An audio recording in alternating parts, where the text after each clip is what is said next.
I came back from Paris March 12th, March 11th. It was right before COVID. I didn't even know it was going to shut down. I went to the post office to renew my passport because my passport was going to expire June 17th.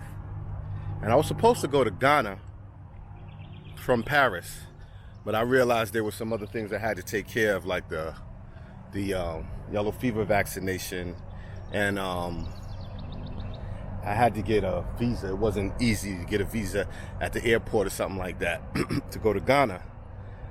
So I had to go to the embassy here and get it. So I had to cancel that. Like, the flight was cheap from Paris to Ghana as well. It was like $257. So I had to cancel. I had a really nice Airbnb and everything in Accra. So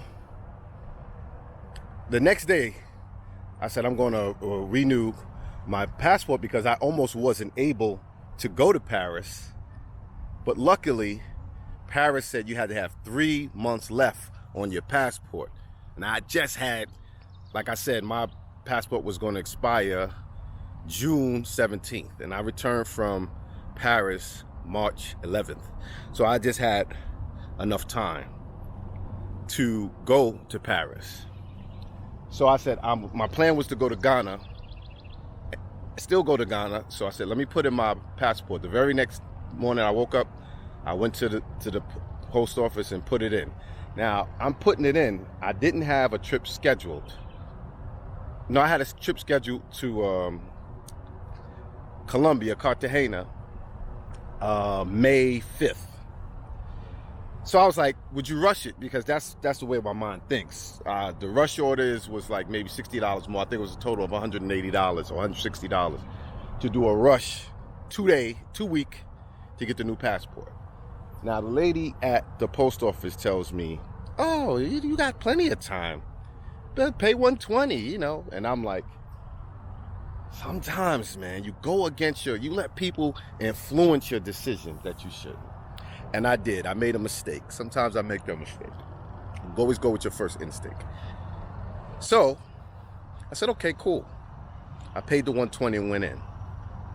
Then the coronavirus struck. Everything got shut down in New York on March 22nd, I believe, the last day I had to close my barbershops. So like a month goes by, and I call, and they're like, they're looking for my passport. They was like, if you didn't put your passport renewal in before March 15th, it was like, it'll be a while, but if you did, then you should be receiving yours. And I didn't receive it. So I called. They couldn't find my passport. And I was like, what? So they went everything, my social security. So they finally found my passport. The problem was, first I went online, I couldn't find it. Then I called. The problem was they had spelled my last name wrong. Now, how you spell a last name wrong on a renewal is beyond me, because you're sending a copy of your driver's license, a copy of your social security card, the application, and your most current passport. You're sending those 4 items in, and somehow they spelled my name wrong. I don't know. I feel a little hate. I feel a little bit. I traveled a lot, had a lot of stamps on my joint. It was 10 years worth of stamps. Maybe they did some F your couch. Okay. They found it, said, oh, the name is spelled wrong. We have to do it over. So that went from me possibly receiving my passport at latest April, first 2 weeks of April, to me looking every day and calling every week, to the point where they put an automated system saying, don't call, we have no dates to tell you when you're going to get your passport. Like, we're back for months. So maybe like 2-3 weeks ago, I called. I was somehow able to talk to someone, and it was like, oh, we're working on February. And I'm thinking like, damn. I put mine in March, and they were just working on February because they got limited staff. So I said, I have to use, what's that called? the power of positive thinking or whatever, the secret. So just maybe like 2 days or 3 days ago, I say, I'm going to get my passport. I'm going somewhere. I'm getting out of here. God, I need my passport. And thank you. So I've been looking, and I looked in there, this mailbox right here. I don't know that it is my passport, but it looks like the type of envelope that a passport comes in. So I ran back to the crib to get my camera. So let's go in here and see if your boy International. Now this is the joint that looks like it. I can't show you all of that. Look at my dog. Macy. Now I'm gonna open this up in the crib, and I'm hoping that my passport is in. What are you eating? What are you eating?